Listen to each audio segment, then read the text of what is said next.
deck has to be a beautiful blend of art and function.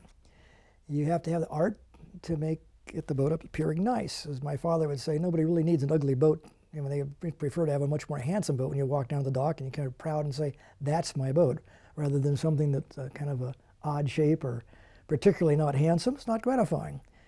So with that in mind, you have to design a boat that really is appealing to the eye. That's the art portion.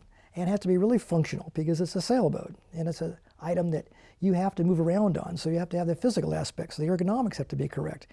And in so doing, you better be thinking about where all the hardware is placed. It also allows us to bring in many features into the deck, such as your bearing location for your jib boom, the location for the mooring cleats are defined, the location for the pulpits are defined.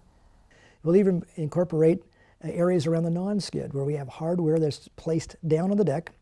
You typically don't want to put hardware onto a non-skid surface. You want that area smooth so that the bedding compound has the best chance of preventing leakage. Wherever we have a piece of deck hardware, the balsa core is removed and a piece of G10 is inserted in its place and set in flush like you see, and then fiberglass covered. And in making the deck plug, which is the part that's used to make the mold, we'll place the hardware all over the deck and we'll sit out there for days as if we were sailing on this wooden plug fixture.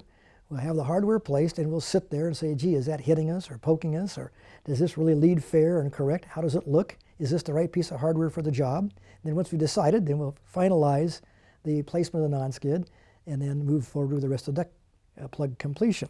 So we spend a great deal of time on the decks.